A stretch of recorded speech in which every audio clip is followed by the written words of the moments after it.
Kalena dhamma sawanang etamang kalamuttamang.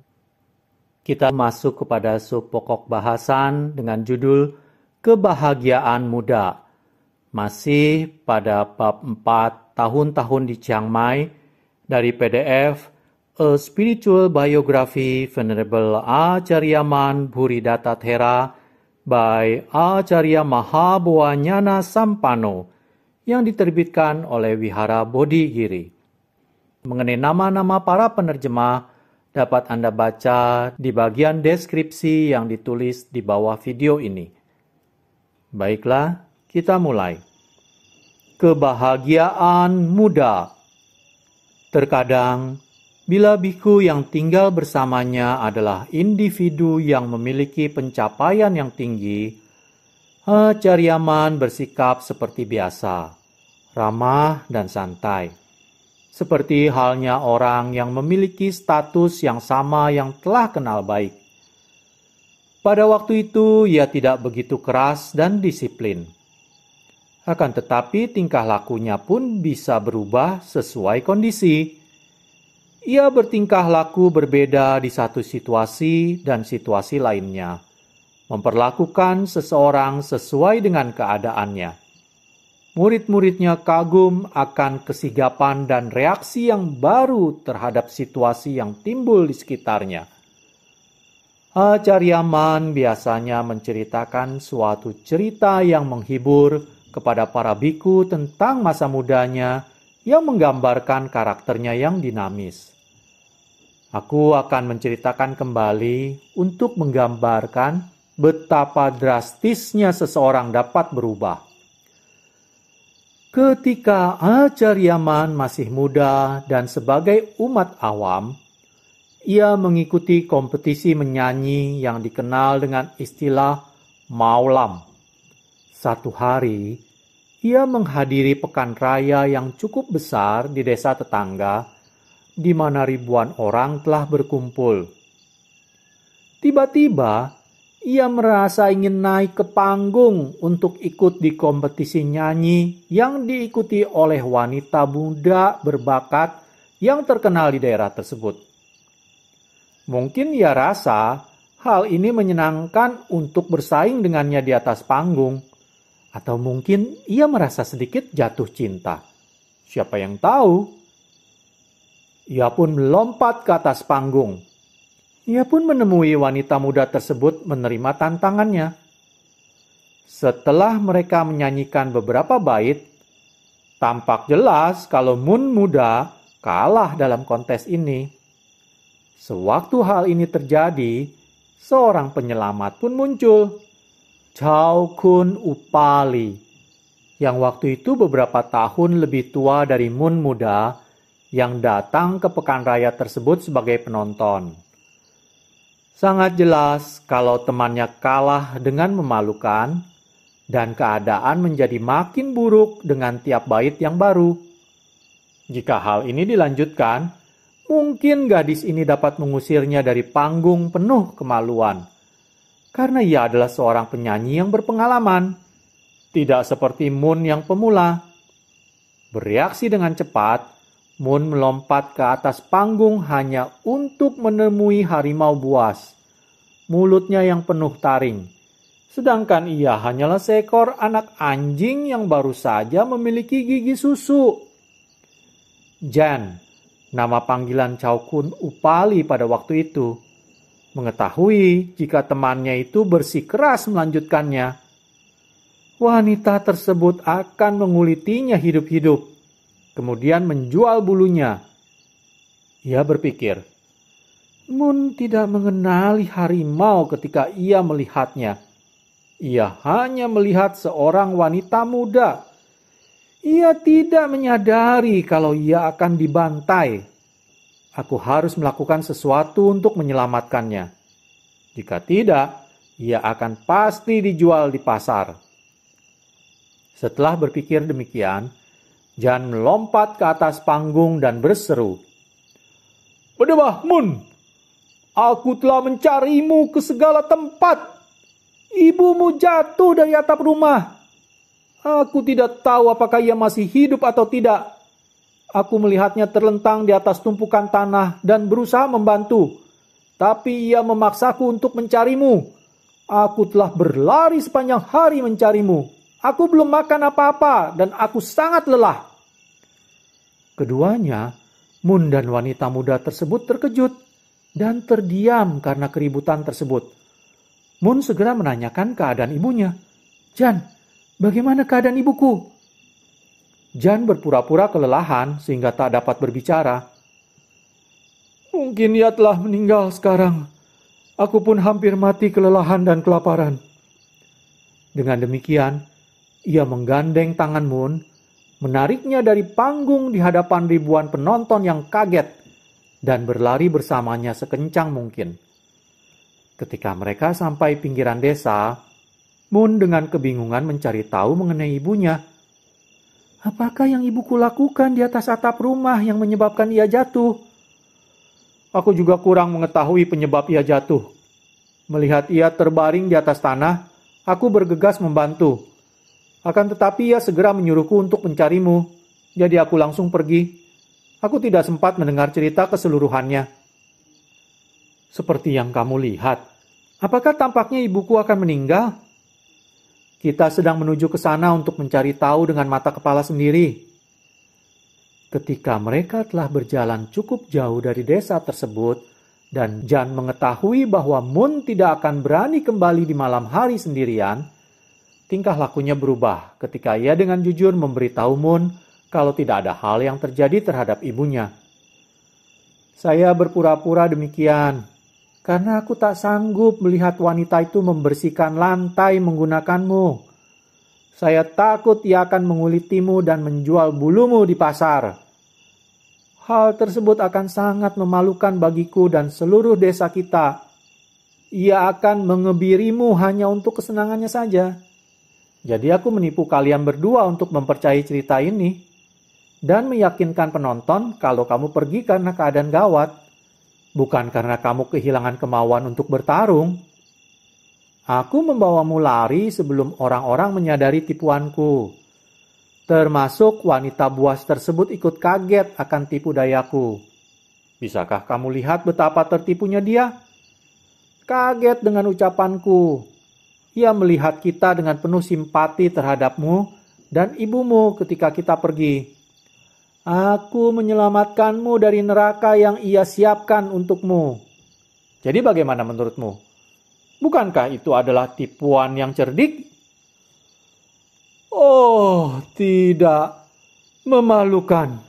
Berdebah kamu, Jan. Lihat apa yang telah kamu lakukan kepadaku. Aku sedang bersenang-senang memotong-motongnya. Dengan menarikku, kamu merusak kesenanganku. Aku tidak pernah membayangkan kalau kamu bisa memperlakukanku seperti ini. Aku ingin sekali lagi bertanding dengannya. Akulah yang akan mengirim bulunya ke pasar. Hah, kamu tadi dibantai, dan aku menyelamatkan hidupmu. Dan sekarang kamu berlagak betapa hebatnya kamu. Mungkin aku perlu membawamu kembali ke sana. Jadi wanita itu bisa menaruhmu di tempat penjagalan lagi. Berhubung ia adalah wanita, aku pikir akan memberikannya keuntungan dahulu. Berharap ia terlalu percaya diri. Ketika posisinya seperti yang aku inginkan, aku berencana untuk mengikatnya, melemparnya ke dalam karung, dan menjualnya kepada penawar tertinggi. Kamu gagal mengerti strategiku. Aku memancingnya seperti harimau memancing monyet. Jika kamu memang cerdik, mengapa kamu jatuh dalam tipuanku untuk menarikmu dari cengkraman iblis itu? Kamu sangatlah kaget sampai hampir menangis di depan teman wanitamu. Siapa yang bisa menyangka kalau kamu bisa mengalahkan wanita itu? Terlihat sangat jelas. Dia akan mengikatmu dan melemparmu ke ribuan penonton. Berhentilah menyombongkan diri, Mun. Kamu harus menghargai usahaku menolongmu dari kekalahan di tangan wanita itu. Malam itu, Mun dan Jan, keduanya melewatkan pasar raya yang sangat mereka nantikan itu. Meskipun mereka hidup sebagai umat awam, Cerita mengenai keberanian kedua orang bijaksana itu sangat menarik untuk didengar. Meskipun percakapannya bersifat duniawi, hal ini menunjukkan betapa pintarnya orang berkomunikasi. Setiap jawaban menangkap imajinasi.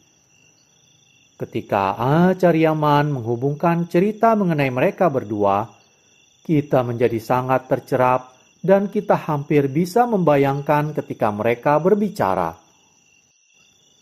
Banyak cerita mengenai keberanian dua pria tersebut, akan tetapi beberapa contoh cukup untuk memberi pembaca gambaran apa yang aku maksudkan.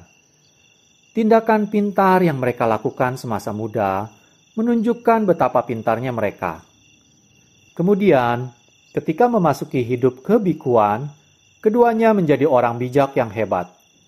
Chaukun Upali Gununupamacarya dan Acharyaman Buridatta Thera menjadi terkenal di seluruh Thailand sebagai orang bijak zaman sekarang di kelompok yang tertinggi. Aku menggunakan panggilan Jan dan Mun karena begitulah Acharyaman sendiri menceritakannya ketika waktu santai dari suasana tegang yang para biku rasakan ketika mereka berada di dekatnya. Saya minta maaf kepada kedua orang yang saya muliakan dan juga kepada para pembaca jika hal yang saya tulis dianggap tidak pantas. Jikalau saya menulis cerita ini dengan gaya formal, arti dari ceritanya tidak akan tersirat dengan efektif. Suasana kekeluargaan menunjukkan penghormatan sesama rekan dan biasa digunakan oleh teman dekat sebaya. Lebih dari itu, aku merasa lebih nyaman menulis cerita ini sebagaimana aku mendengarnya.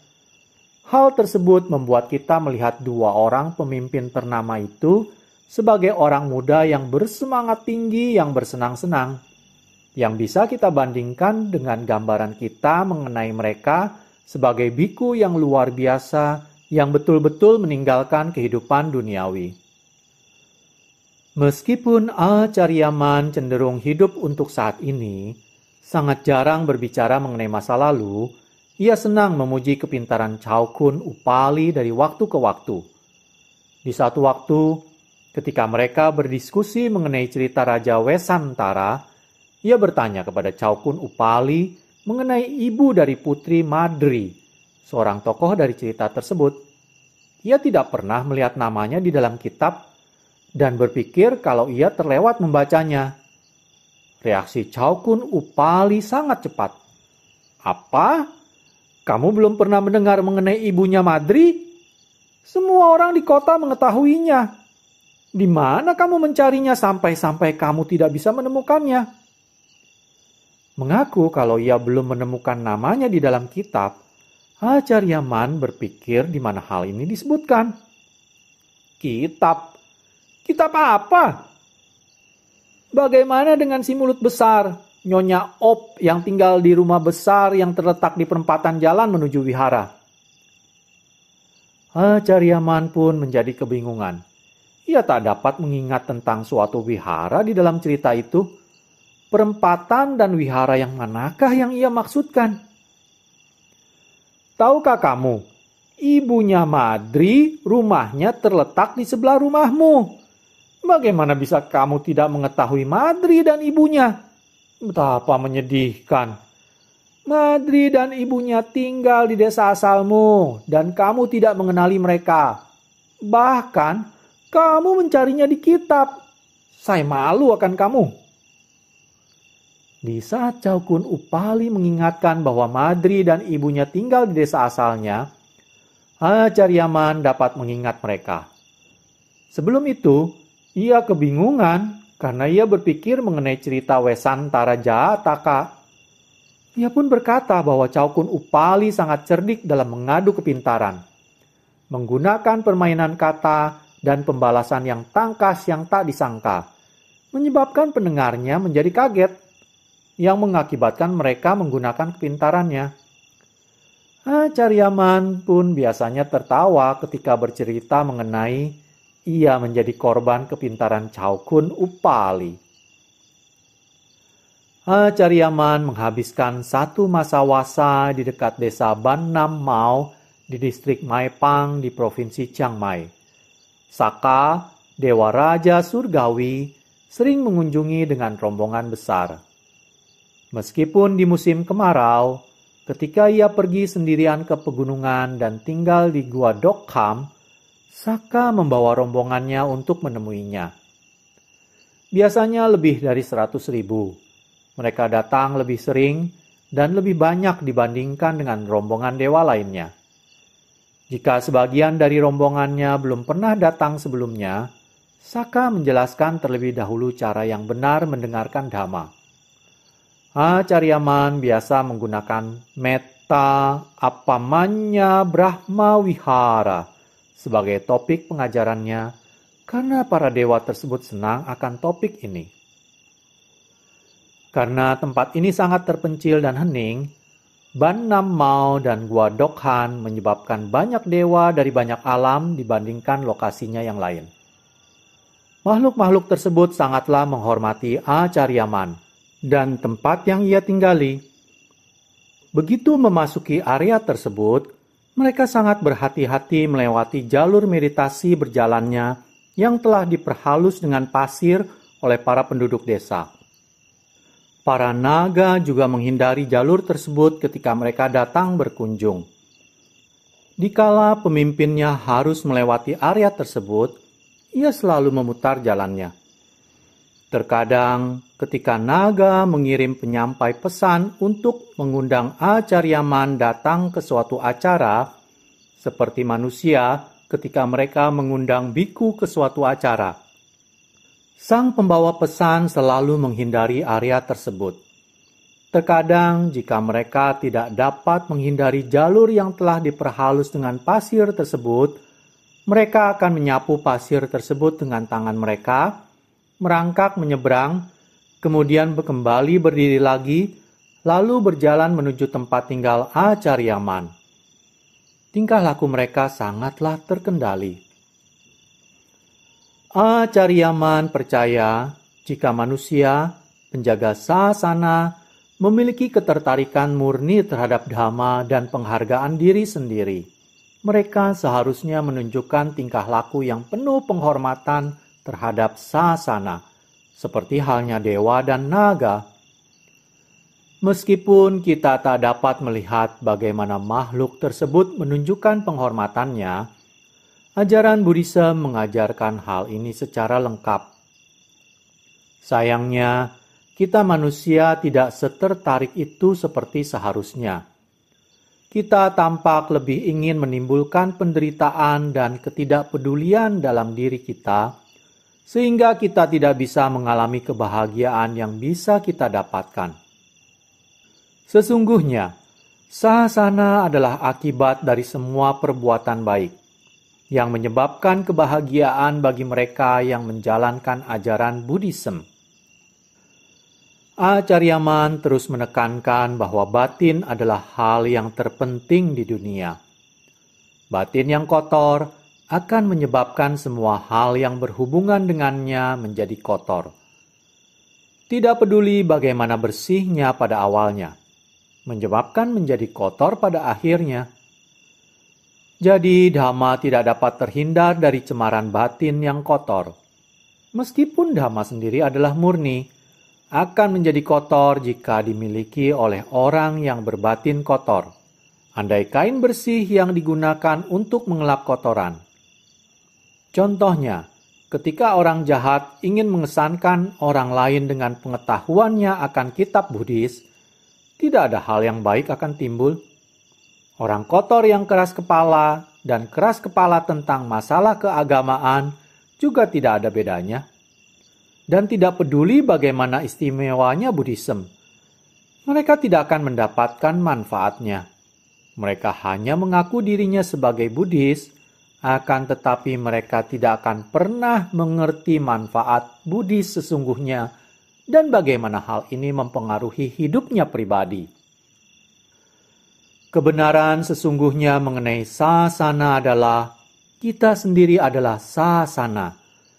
Tidak peduli seberapa baik atau buruknya tindakan kita, apapun akibat kebahagiaan dan penderitaan yang kita alami, semuanya mempengaruhi sasana.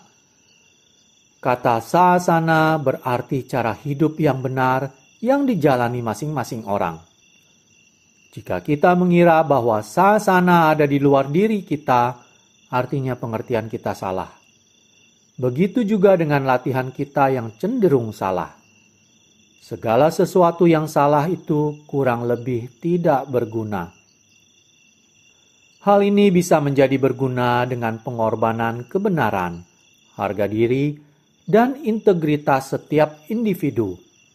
Untuk membuatnya lebih sederhana, jika kita salah dari dalam batin, maka apapun yang kita lakukan menjadi salah. Contohnya, perhitungan tidak cocok, pakaian tidak cukup, peraturan lalu lintas tidak dipatuhi, pasangan suami istri tidak hidup sesuai dengan norma masyarakat, tidak menjalankan sumpahnya, orang tua dan anak berselisih paham, kekayaan menjadi salah, pembagian yang tidak merata, pihak berwenang menyalahgunakan peraturan yang seharusnya menjaga kedamaian, pemerintah dan masyarakat tidak dapat hidup berdampingan, menjadi kehilangan kepercayaan, bertingkah laku seperti musuh bebuyutan. Tidak peduli bagaimana kita mengalami akibat buruk, kekecewaan dan ketidakberuntungan akibat dari perbuatan buruk akan timbul ketika mereka diperbuat di dalam batin. Karena salah, maka akibatnya cenderung menyakitkan. Ketika kita berbuat salah kepada seseorang, akibat menyakitkan dari tindakan tersebut tidaklah dapat dihindari. Meskipun kita tidak menyadari kalau kita telah berbuat salah kepada seseorang. Yang berbuat kesalahan akan menanggung akibatnya secara penuh. Tidak ada gunanya kita memikirkan suatu cara untuk menghindari akibat perbuatan jahat kita. Apapun itu, mereka akan timbul suatu hari. Dengan menjadi seimbang terhadap perbuatan buruk, kita akan menghadapi prospek jelas mengenai ketidakberuntungan di sini, kehidupan sekarang. Melihat lebih jauh dari ini, seperti halnya melihat bayangan gelap yang tidak ada gunanya untuk menyelesaikan masalah ini. Sasana bukanlah hal yang remang-remang, yang mendorong orang menuju ke ketidakpedulian. Ini adalah satu jalan yang menunjukkan kebenaran secara menyeluruh. Pengikut sasana yang keluar dari jalannya, yang kemudian mencari alasan mengapa mereka gagal, hanyalah menambah penderitaan mereka sendiri. Sasana selalu murni dan tak goyah. Acharyaman selalu menekankan bahwa setiap orang yang menerima kebenaran yang terdapat di prinsip Buddhism menerima berkah dari Dhamma.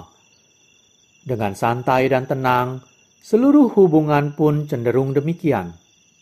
Dunia tempat mereka tinggal adalah tempat yang penuh kedamaian, di mana penderitaan tidak terjadi yang dapat menyebabkan pertengkaran yang bisa menimbulkan penuduhan yang memanas.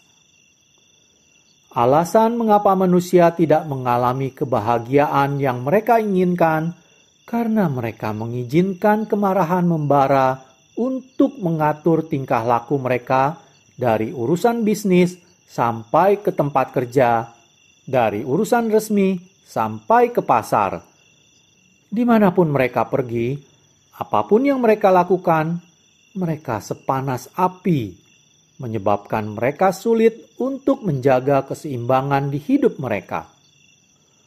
Orang seperti demikian tidak mempertimbangkan untuk mematikan api yang ada di dalam batin mereka, untuk memberi mereka ruang nafas untuk santai, menyeimbangkan diri mereka, dan mendapat kebahagiaan. Acharyaman mengatakan bahwa sepanjang hidupnya sebagai bhikkhu, ia menikmati penyelidikannya mengenai Dhamma yang diajarkan oleh Sang Buddha, yang lebar dan dalamnya tidak dapat dibandingkan dengan luasnya lautan. Sesungguhnya, sasana sangatlah dalam dan tak dapat dibayangkan, dan hampir tidak mungkin untuk menyelidiki seluruh aspeknya. Dan hasil yang didapatkan dari latihan secara berurutan sangatlah luar biasa yang tak dapat dideskripsikan dengan kata-kata. Ia bilang bahwa satu-satunya ketakutannya adalah orang lain yang menganggapnya gila. Hal inilah yang menghalangi dirinya untuk bersujud pada Buddha, Dhamma, dan Sangha. Tanpa itu, ia akan dapat melakukan pekerjaannya dengan mudah dan penuh sukacita, tanpa mengalami kelelahan dan kebosanan. Ia yakin dengan sepenuhnya, apapun yang terjadi, ia tak akan bisa dipisahkan dari Buddha, Dhamma, dan Sangha. Akaliko. Sebaliknya, anicca, dukkha, dan anatta secara terus-menerus menekan batin semua makhluk hidup, menyebabkan mereka jadi tertekan dan tidak bahagia. Kalena dhamma savanang etammang kalamuttamang